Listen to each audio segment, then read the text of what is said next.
Hey, welcome back, friends, to this episode of Test Those Breasts. I am your host, Jamie Vaughn, and today I am so excited to have two amazing women on my show I got to connect with just a couple of months ago.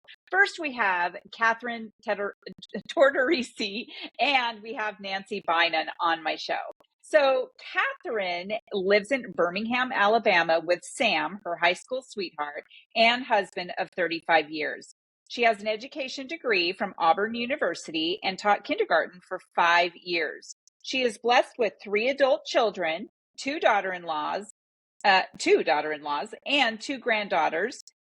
Kathryn enjoys painting, sewing, and writing. When she's not traveling or involved with Bible study, she is walking her golden retriever.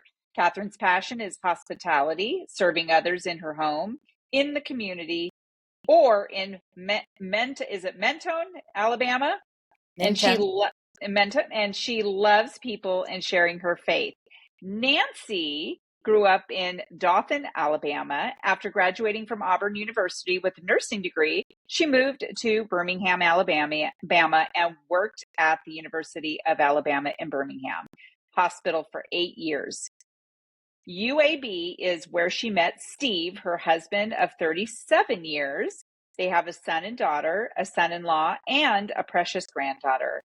Pearl, Nancy's loving Labrador companion, is always by her side. Nancy's favorite leisure activities are spending time with friends and family in Colorado, needlepointing, travel, and baking. Well, Nancy and Kathryn, it is so good to have you on my show, and we're finally doing this interview. We had such a lovely conversation a couple of months ago and had quite a connection, and I could see the connection with you two as, you know, your friendship has blossomed over time for a reason, and we're going to talk a bit about that. But how are you two doing? Nancy, how are you doing today? Great. 5 years out and happy, and I can't complain. It's a little hot in Houston. That's the only thing. We're heat index of 107, but Oh my. Yeah, that does sound a bit hot. How about you, Kathryn? Doing great. I just hit my 5-year mark and doing really well. Things are great. Birmingham's great. So thank you. Yeah, so you two Doing have well. a really interesting story. You were friends and you both got breast cancer at almost the same exact time. You both just mentioned that you're both 5 years out from being what we call disease free. And I just want I want to start off with, who were Nancy and Kathryn before breast cancer? Meaning, who were you as human beings? How did you show up in the world? What were you doing? What was your friendship like? So, Kathryn, why don't we go ahead and start with you? Well, I taught kindergarten for 5 years and then became a stay-at-home mother and had the 2 boys and my daughter. And then when they were young, I was involved with the Birmingham Junior League, or the Junior League of Birmingham, I should say. And that's kind of how I met Nancy. My passion was cooking. I wanted to be able to cook for my family, and part of that was with the cookbooks, learning more about these books that raise money for the Junior League for years and years. And I thought that's something that would last. And then when they asked me to help with the 3rd cookbook, I was so excited, and I asked Nancy to come and join in. So we were the co-editors of the last cookbook that the league did, and we became close friends in Birmingham. And we talked all the time, and that was before the smartphones. And so we had to talk and so it was the best habit, because we're still talking every single day, even now. So that's who I was beforehand. So you guys probably had those Nokia phones that flipped open, and so you actually had to pick up the phone. You couldn't text each other. Yeah. That's All right. right. Well, that sounds really fun. How about you, Nancy? Who were you? What were you like? Yeah, I always laugh because Kathryn and I have a different story on how we met, and because I heard she was actually going to do the cookbook, so I actually ran to her and said, "Any chance I could be on your committee?" I thought I'd be a recipe tester, and she said, "Would you want to be my co-chair?" So I had to think about it, and I thought I could do this, not realizing how hard that would be. But what we learned, and like you say, talking to each other. The people before us did not even have email to be able to. They had a typewriter, so we felt fortunate to be able to email each other, but the meetings, the talking, and communications. Actually, our boys are the same age, and they played football and basketball, so we had to separate ourselves because we would be at these basketball games over there talking about the cookbook, what we should be doing next. So with all that, I am a nurse, but just in nursing school, they don't teach you about cancer, so I had to totally re-educate myself when I found out I had cancer, and that we were within a week of each other finding out. Our mammograms were at different times, but by the testing coming, and I told Kathryn, and then that day in Birmingham, she actually drove in her driveway and calls me back and said, "I got that phone call. I have cancer too." It's really interesting that you two got it, just at the same time, because when I got mine, I didn't have any other friends that I knew of that had cancer. I mean, I knew people who had cancer, but not at the same time as I did. So I feel like when you two found out that you had cancer, even though it's not something we want to hear, of course, but I also feel like you two already had cultivated such a nice relationship that you were able to essentially go through this together, and you actually could probably FaceTime each other, because at that time there were smartphones, right? So you could keep in touch, you could text, you could, video chat and things like that.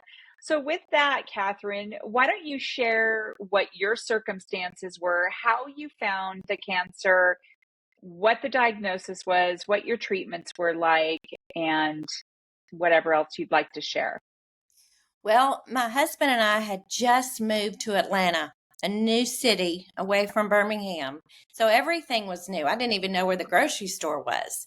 And then I got my diagnosis. So not only was I learning new things about my new home, hospitals, and all that, I was learning this new room called cancer. And so, but I felt so fortunate. I was at Emory, and felt like I was under the best care, best physician, best surgeon. And so it was really interesting because it was nothing what I was familiar with in Birmingham. So everything was new. After my surgery, I found out that I had right side, I had a lumpectomy. I had lobular or invasive lobular carcinoma in situ. And so I just had to do 28 rounds of radiation, which was new for me. I mean, that word scared me. I didn't even know the difference between radiation and chemo. I had to learn all of that. But with Nancy, we would talk. And so while she was learning, I was learning, and we would, run off on each other, kind of spoon feeding each other what we had to know, rather than reading a book and learning more than we really wanted to know. So the relationship was so important. So that's where I was when I found out about my cancer. So what did this happen through a routine mammogram, or did you just say that? I didn't hear what you just said about that. Did you feel something? Or did you just go and there you have it? Ta-da! No, actually, I had my routine mammogram in Birmingham, had that, and then they called me back for an ultrasound, had that, and then it was then my husband and I said, we've got to change over and, go find somebody here in Atlanta to help us out.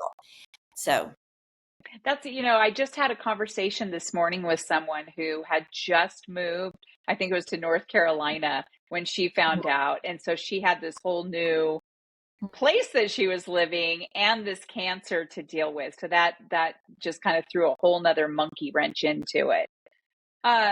So Nancy, and then how did that all play into your situation? And who was diagnosed first? That's kind of hard. We both had I actually did a routine mammogram and got a call back because they found, I don't know if you kind of hear a lot of women walk around with calcifications in their breasts, but it wasn't there the year before.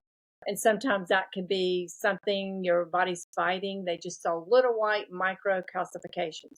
So I went in and had a diagnostic mammogram. Couldn't see it on that. Did an ultrasound. That's where they found it on ultrasound, and did a biopsy.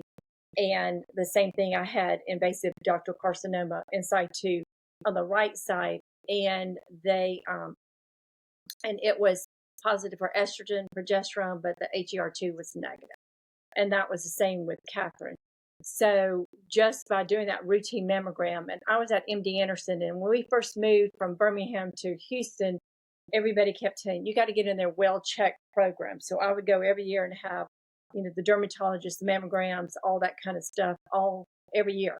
And that's when they found mine. Unfortunately, like with Kathryn, both being positive for estrogen, they sent that off and had that oncotype. My score was too high for genetically testing issues later on. So I stopped there and went to chemo and then came back to radiation. So Kathryn told me what to wear, what to do when I did radiation, but I got backtracked a little bit with the chemo.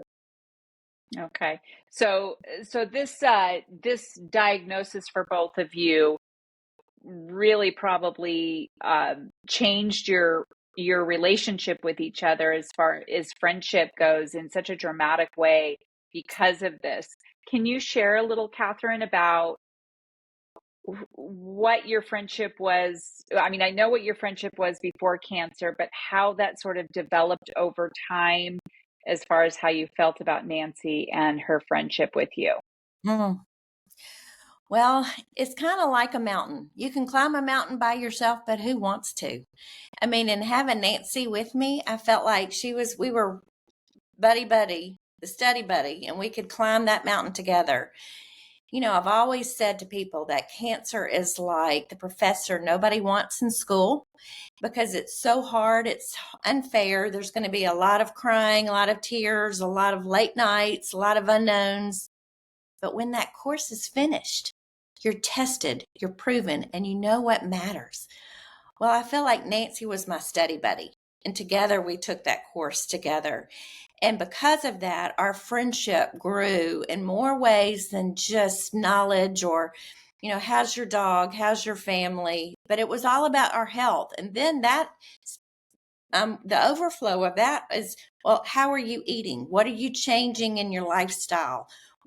How many, minutes did you walk today? Or, and how are you moving? And then that overflow was, how many people did you get to help today on the telephone? Because we would get phone calls all the time. And so then that was an overflow. And so our relationship with each other really grew, but it was an organic growth in that we never would have seen this way back doing the cookbook together, and how having cancer and we were each other's best friend, somebody to cry on, shoulder to cry on, somebody to lift you up, somebody to share a Bible verse with you, to give you that energy, that support, because we knew this was out of our control, but God was in control. And we would just remind each other that so we wouldn't get down. Yeah, that must have been really comforting to be able to talk to each other and sort of talk each other. One of you might have been okay one day and the other person not so much, and you would sort of probably tag team each other and help each other. I didn't have anyone who I was going through it with that was friends of mine before, but then I met a couple of people in the process where we became really good friends, and we would reach out to each other and help each other through the days. So we would start we have one group on our Facebook Messenger. We're called the Badass Warrior Queens. And so every time a little message would come through, it's like, oh, it's one of our friends who are going through the same type of thing. So that was very comforting. And before I was diagnosed, or actually right after I was diagnosed, one of my friends who had cancer before I told her, and she says, "Oh my gosh, Jamie," she says, "you're about to embark on the sisterhood of all sisterhoods." And as Mhm. you guys know, it is true. There's probably so many people you've met that have had breast cancer, and maybe even a few people now currently. And it just is the sisterhood. It's just so powerful. And I feel like it's one of the silver linings that we talk about. And your friendship seems to be one of those silver linings. You were friends before, but then you just cultivated a closer friendship because of what you went through. So much that you both are really helping the breast cancer community in your survivorship. And through a book called 2x2 Conversations Between Friends Navigating Breast Cancer. And I will have the link in the show notes so that people can buy it. You sent me a copy of it, and it's such a cool uh, way that you wrote it, because you incorporated not only your faith in there, but also recipes, which is so cool because people can just go to, they're written in little vignettes, and each one of them end in this really cool recipe. And I'm sitting there looking at the recipes thinking, oh my gosh, these look so good. So, Nancy, can you explain how that all came about that you decided to write this book with Kathryn? Sure. Well, first, Kathryn's after learning and talking and doing everything and doing a cookbook for the Junior League, and we kept that relationship with our publisher this whole time. And she just said, "We need to write a book." And you laugh that off. Oh, that's a great idea, And so we journaled. We each journaled each day, and then it, like you say, after all the phone calls and how much you could help someone, and then Kathryn really came back and said, "I think we need to do this." So we called the publisher, gave her an idea, kind of what we want to do. Kathryn's very, very creative, and she loves to break things down, and she knows I love to cook, and she said we have to put recipes in there, and she loves to share her faith, and she wanted to put a devotional in there. And her mother, has the wonderful artwork that she did in the cookbook that she also did in, which Kathryn can tell you about that part, into this book. And when we explained it to the publisher, she goes, we haven't seen anything like this. Let's do it." So we started doing that. We'd write. She's like, "Are you writing today?" Yes, kind of. We called it Writing Wednesday. Every Wednesday you had to write. And then, some kind of thing to make it fun to sit down and write. And then when we said, okay, we would love to have this book before October of last year, and they said, okay, we need everything by March 31st. Then we sat down. We just need a deadline. Yep. This is a deadline. And we wrote. But all the creativity part comes from Kathryn. And then we tried to look at recipes that you could actually make and take to a friend that's going through a problem, like the granola. You can put that in a little mason jar with a bow and put it at the front door. And so we tried to do things like that had to really stop and think to make it healthy. We can take out the sugar and use maple syrup. We can just different ways that will make it healthy, that you can take a recipe and make it healthy and not change your major lifestyle. I love that so much. I originally found out about you two from a school friend of mine from many, many years ago. We went to elementary and middle school together. You had quite a team that helped you put this together. And, Nancy, I hear you say that Kathryn is the creative person behind this. And I know that there's a lot that can be said about creativity. What are you talking about when you're saying that she is the creative one? She thinks outside the box. I'm more organized. You just tell me, I'll get it all organized. But she's like, okay, let's do this, and let's call it 2x2. When two by two, when one falls down, the other friend picks them up. 2x2, you need to go down that path. You go down that path, and you've got that mountain. You've hit something. You got to get over the mountain or around the mountain. You do that 2x2. So. And you've got the rounded corners. Kathryn can tell you about that. You're going through life, everything's great, and then boom, you're throwing a curve. So you got to figure out how am I going to get to the next part. And we've talked about it when it's small enough that you could put it in your purse, your bag, wherever you're going, and it's easy to carry. It's easy to give. It's just the colors turned out that way it's just, she can think outside the box, just like when it came to the cookbook of trying to figure out how can we make this different? How can we share our faith? How can we help people? Her stories are beautiful. Mine are real technical. She's a kindergarten teacher.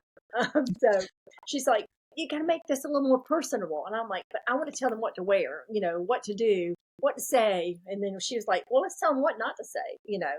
So that's what I mean by creative. She just totally, like with her mother's artwork in the front, those are watercolors. And then, and the stories, if you read about the train, that was her mother's. There's just so much in it that we hope that it encourages, inspires, and gives people hope. Right. Well, I feel like your talents and Kathryn's talents go really well together. I think sometimes we have to have sort of an opposite talent. If you're working on a project, sometimes it can be frustrating. I'm a school teacher by trade too. I taught middle school and high school, a lot of middle school, and to watch kids working together who have different thought processes. Some are a lot more creative, some are a lot more technical. But in the end, they get the product that is amazing, which this book is amazing. You guys sent it to me. And when I did open it up, I was like, okay, this is a really nice size. It's not a difficult read, but it has very poignant messages in there and just very personal. But at the same time, Nancy, it tells people what they maybe should do, and then in a certain way, which I think that would be very digestible for a lot of people. People who are of faith will find this very, very helpful because you have some great scriptures in there in every single little vignette. And then whose idea was to do a recipe? Was that yours, Kathryn? No, well, we're both foodies. We both love food. But Nancy is really the one who came up with the recipes and said, this is what we need to do. That's her forte, where mine was more of the devotionals. But just like cancer is almost like a door you open. Here I'm going back. I take difficult concepts and put it down to something that I can understand. Is a door that we open to cancer, and it's a room that we've got to learn and digest and understand how it affects us. And we wanted to be that way for the reader, whoever has been through cancer or knows someone going through cancer, their best friend. And we kind of wanted to be the tour director of showing them the new room. What is necessary? Here's what you need to know. Here's what you wear. Here's what you don't wear. Here's how you may feel. Here's, to let them know it's totally acceptable. It's totally fine in this new room. The thing about the recipes, I'm going to go back because I think this is so key, is giving women, we love to give to other people. When they've gone through a difficult time, we're always given a flower, given a note. Well, with these cute little recipes, you can take them as a gift, all of them. I think except for the salmon, that might be a little hard to take. But everything else you can do. And so it's loving and on others. It's making others feel important. But another thing that we've included in this book, which is kind of important, is as women, it's hard for us to receive. It's easier for us to love on others and give to others. Mm-hmm. But when people are doing this for us, sometimes we have to know, let somebody take you to the doctor. Let somebody go with you to the appointment and hear what they're saying, being 2 ears. Let somebody bring you dinner, walk your dog, do your laundry, drive carpool for your kids. Let others help you during this time. That's why relationships are so key when you have cancer. Definitely. And I like how you end each part with key takeaways and key lessons or key takeaways, because sometimes when we're reading things, sometimes people have to reread something and go back and try to remember what the lessons are. You you just outline it right there. And it's so nice because if you read that, it's like, okay, wait, let me read that again. I like how you do that. That was really cool. And you're a really good person to use analogies, and school teachers tend to do that. I was really good with analogies. It helped me understand better. No, I think that's such a great way to look at these, and the recipes are perfect to bring to your friends, except for the salmon, of course. I love salmon. So, what feedback have you gotten with this book, and maybe from people that you already know, or even people who you don't know? Nancy, do you want to answer that? Well, and I can start off. My dad read it, and he said, you don't have to have breast cancer to read this book. And I said, well, tell me why. And he said, well, actually, it would have helped me to know some of this stuff, to know what to say to you, or something you might be going through, what your husband or friend could actually be thinking. And because a lot of times people don't know what to say, that they have a tendency not to say anything at all. And it could be just putting a flower at the door that you got out of the yard, just a card, just I'm thinking about you. And so that's what we've heard the most of. You don't have to have breast cancer. And I wish I had read this, before I had gone through breast cancer, and knowing what to wear or say some of the questions, or why they were feeling so bad after chemo. And so anyway, but I would say the majority is just, it's very inspirational to any adversity that you may be going through. So any friends who might have friends who are going through this would find this to be very helpful. Parents would find it very helpful. No, I think that's great. And I one of the things I like to do on my podcast is to help people who've never even been diagnosed, and they might have friends or family members going through it.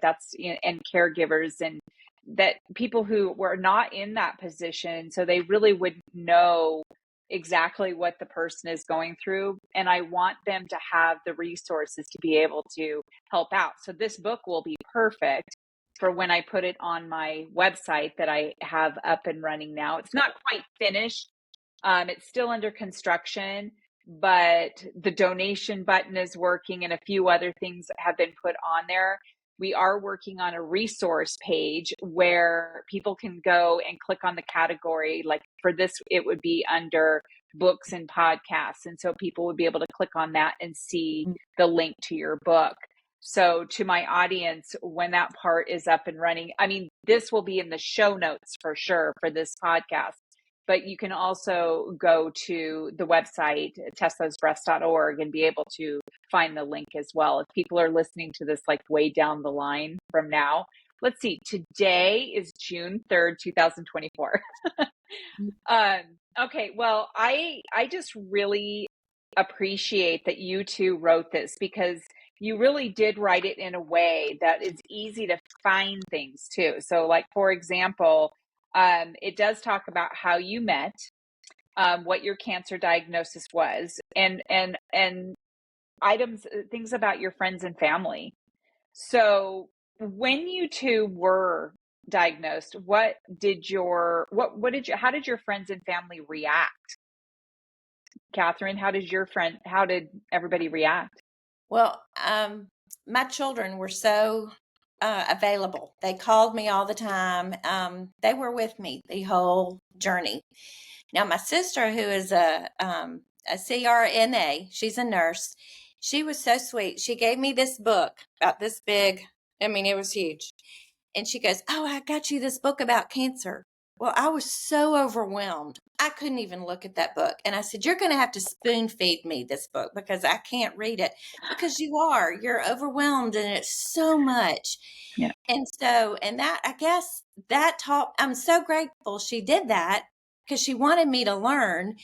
But it taught me that when I go to other people, I want to just do little bites. I don't want big bites. And I guess that helped Nancy and I just determine that we wanted a little book. I got a phone call last week from a friend who bought it for her friend who just found out she had cancer. And she said it was so easy to absorb, so easy that she devoured the entire book. But then she could go back and read like chapter 1, chapter 4, Mhm. chapter 6. It didn't have to be in order, but it just helped her develop a strong mindset to be able to go forward with her diagnosis. And so, and I think that's what was so important with me and teaching my family how to, when they have friends that are going through cancer, how to help them have a strong mindset, how to be able to be ready and uh, when you do have tough days, how to be Mhm. guarded with your thoughts. It's kind of like changing the channel. This is another analogy. You can either, I know it, I just do this.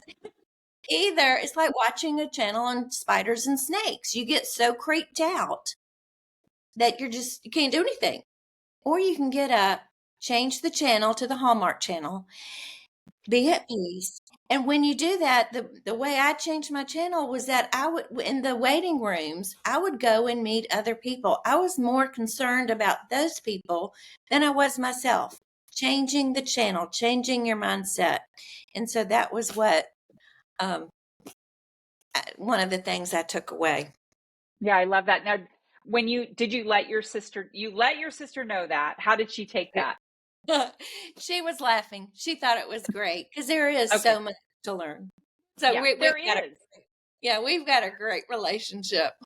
Well, and I feel like, people don't know what they don't know until they know, right? I mean, and so until we tell them, until we experience it, and we are able to educate them, and that's one of the things I like to do on this podcast too, is use other people's stories to be able to educate them on, things that they should or should not say. That, or I shouldn't say, I don't like to say it like that. Some things that are not helpful and some things that are helpful. And so when we talked about how some people don't say anything at all, Nancy, you were talking about that, how, people don't know what to say, so they don't say anything at all, or they say way too much, right? I mean, you're like, wait, that is not helpful. I always think that it's better to say, gosh, Nancy, I'm so sorry that you're going through this right now. I have no idea. I have no words to say that could possibly make you feel better or anything. I just want to let you know that I love you and I'm thinking about you, and just know that I'm here for you. And I mean, even just that, as simple as that, can be really helpful so that at least people know that you're thinking of them. And I learned that lesson a long time ago, that when one of my friend's fathers died, and she was pretty close to him, and I didn't reach out. I don't know why. And I finally realized, oh my God, I better reach out. So I did. And I came over, I brought her some flowers and a candle, and sat down with her. And I said, I'm so sorry. I didn't reach out, and I should have said something.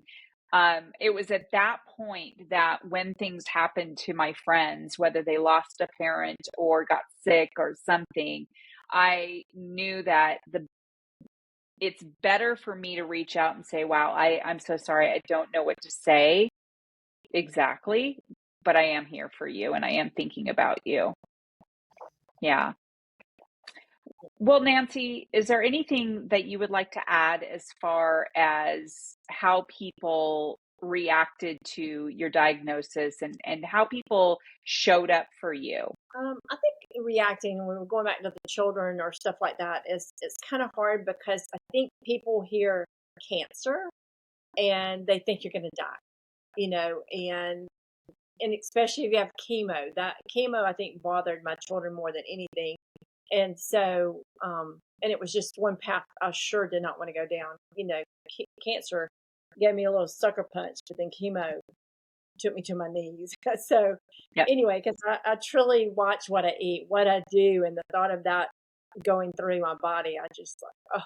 But anyway, so yeah, I think it's important. And I was just like, my daughter lives out of town, and one thing that she did that was really helpful for her, that was truly helpful for me, was I would find notes everywhere. She had sticky notes in my computer drawer, in my Bible, in my underwear drawer, in the laundry, whatever door or drawer I was going to open.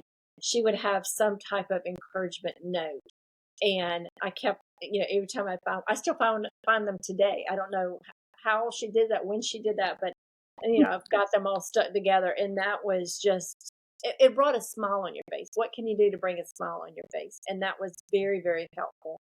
Um, and it's like, say, my husband's a doctor, and it's, again, being a nurse, we still didn't know what we needed to know to get to the next step, except for reading. And like Kathryn's sister, I had a friend that was just dying to help. What can I do? And I said, she loves the computer. I said, you go on the computer and find what I need to be doing during chemo. So she came back with 7 pages of notes and told me all this stuff I need to be doing. And she's like, I'm so glad you didn't read this blog, because it could be very depressing. So I was like, oh, me too, because you don't have that time. You're trying to get everything else, all what you need to be doing, because you don't know what it's going to be like to go through chemo, and are you going to be sick, tired, or worried? Right. So yeah, I hope I answered that question. I don't know if I did. You did. And I think it's really interesting because I had one of my former students, I taught her 2 daughters, and she had breast cancer when I was teaching her daughters. And I did reach out to her, and I told her, I said, I'm just so scared. This is right ahead of my first chemo. And she said, Jamie, what are you scared of? And I said, I envision like this really awful monster going through my body and just like smoke and I'm scared of this monster. And she said, well, one of the things I can tell you is I really wish that you have already gone through your first chemo treatment, because once you understand and once you know what it's like, it's not as scary, even though it's terrible. We know this. It's just your feet are sick.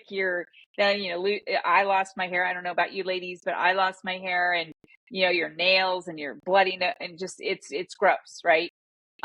But she says once you get through that first one, you understand what to expect, and she says it makes it a little less scary. And she was right. And I remember going through my first one, and it was terrible and all the things. But when the second one came along, and then the third, fourth, and fifth one came along, I was like, okay, let's do this. Let's get this done, right?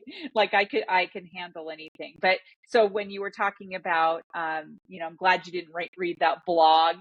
One of my friends said, if I had to give you one piece of advice, don't Google stuff. She says, just don't Google it. There's a lot of scary stuff on there.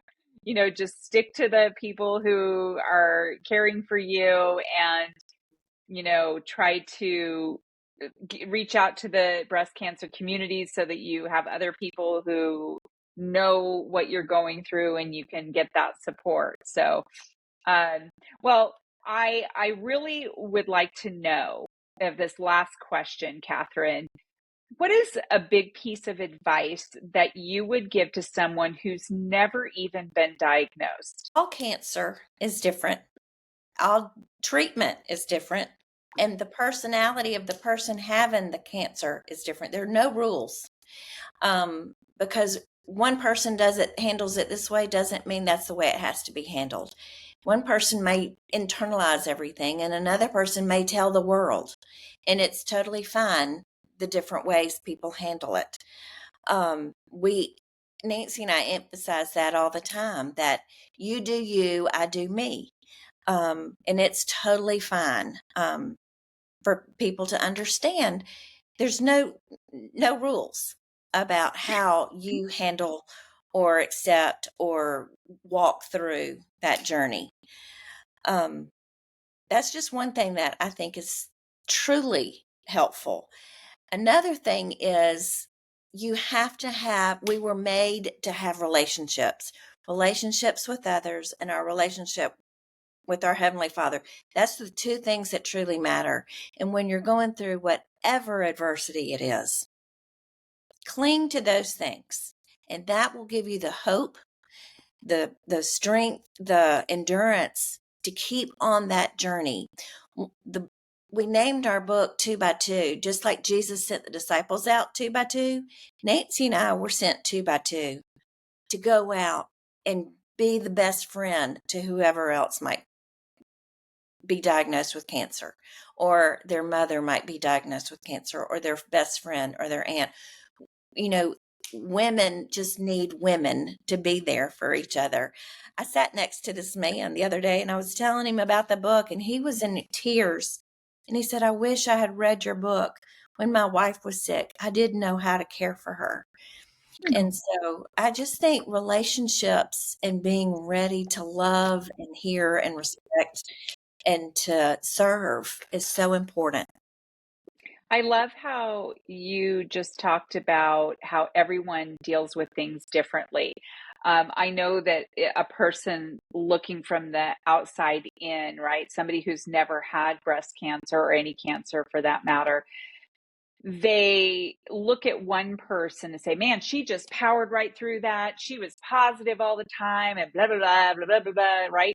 And why are you not that way? Why are you so down in the dumps and depressed and not being open about your story or whatever? So you're right, Kathryn. Everyone deals with it differently, and they get to.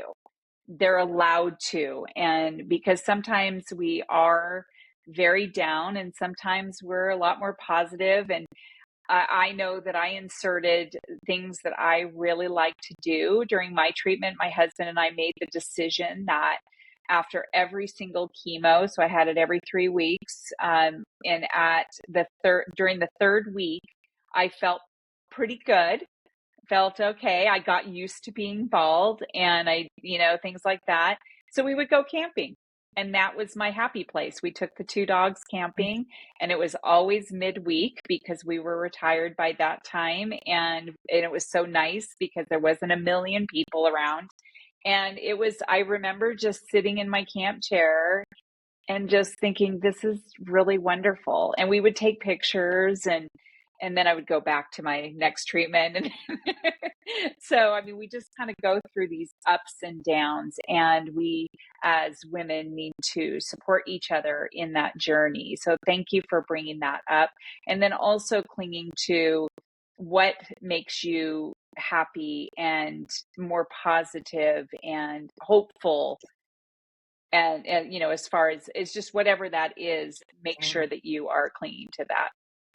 And Nancy, what about you? Do you have any wonderful pieces of advice that you can give to people?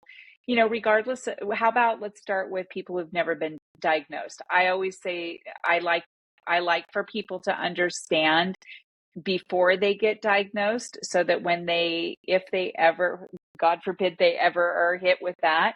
But we do know that 1 in 8 women get breast cancer. And so it's a really good possibility that people are going to get it at some point in their lifetime. And how do we make them feel better or more comfortable, or just what to look for? What would you say? Well, I always say the same thing. If y'all got questions, ask. I'm happy to answer. And the same thing as being here in Houston, I was on the honorary chair because I would take people who'd come from Birmingham, all different parts of the state would come and stay with us. And I would take them down to MD Anderson, and I didn't know exactly what they were going through. I knew they had cancer. I'd be there for them. And then all of a sudden, when you get diagnosed with cancer, you can kind of understand emotionally, and the stress that they're going through, but just being your own advocate, just stay with those routine mammograms. Don't let that go. Even if you don't think cancer runs in your family, it's there by some other ways. We all have cancer cells. It's just whether they're going to divide or not. And just don't take the answer of anything. Ask questions, because you are your own advocate, and it would be to stay up on routine checkups. Right. I love that piece of advice. Yeah, because most of us don't have it in our family. I think that it's like 25% or 30% of us don't even, or 70% of us don't even have it in our family. So, I didn't realize that most people that didn't have it in their family, um, are the ones who get it. So it's at some point, we all, like you said, we all have cancer cells. It's a matter of that perfect storm, whether it be environmental or whatever. And you can be perfectly healthy and still get breast cancer. Who knew? Anyway, well, ladies, you have been amazing. It's been really nice to collaborate with you and have this lovely conversation. I'm really excited that my friend Vicky reached out to me to introduce me to you. And I appreciate your writing this book. I can't wait to put it on my website. To my audience, remember, it will be in the show notes. And then I think you all have some social media handles in the show notes as well. And also some resources. Let me go down here and take a look at that if I can find it. What resources do you have in the document that I sent to you that I can put into the show notes? Well, we're on Amazon, Barnes and Noble, and our publishing company is Capen Publishing, and you can email them for books as well. Awesome. Okay. I am putting that right in the show notes right now so that I don't forget. And I just, again, want to thank you for your time, your, inspiration, your knowledge, and everything that it took to put this book together. I think it's absolutely beautiful. I love the artwork. And I love the fact that you both have your talents that you were able to put that book together. So thank you very much. Is there anything you would like to say before we wrap up, Kathryn? Jamie, thank you so much for allowing us this opportunity just to, let people know of another tool to use to either prepare or to put in their gift closet for when they know of a friend who will be diagnosed, and be ready and armed with something, when they get that. But I just thank you so much for allowing us to be here today. You are so welcome. You ladies are really fun. Nancy, how about you? I would say that I think with our world we have right now, if we can totally figure out a time to rest so that you can recover, and when you recover, you're renewed. And it can only take 10 minutes a day somewhere. If you could just sit down, put your feet up, and just rest.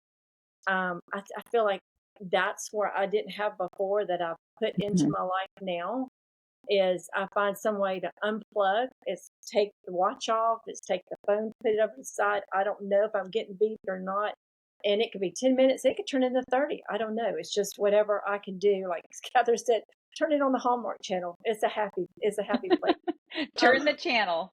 Exactly. Turn that channel to get in your happy place. And again, thank you for giving us this opportunity to talk about it, because we love to talk about the book and talk about our friendship, which did, like you say, turn into a sisterhood. Oh, absolutely. And, I think that's such a great advice as far as unplugging, because one of my therapists told me one time that we're in the business of busyness here in the United States, and we need to learn how to just have some me time and actually learn how to say no. It's so hard. Anyway, I am going to actually I'm going to follow one of your recipes in here. I'm going to try to bring one camping. We're going camping this weekend. So I'm going to go through it and make a dish, and then I'll let you guys know how it turns out. So again, thank you very much, Kathryn and Nancy, for telling your story. I think it's very inspirational, and I love the book. And I think that many people are going to love it from, going forward. And to my audience, thank you for joining us again on this episode of Test Those Breasts. And as always, if you could please rate and review on your favorite platform, it's very, very helpful. And I appreciate it. So until next time, we will see you on the next episode of Test Those Breasts. Bye for now.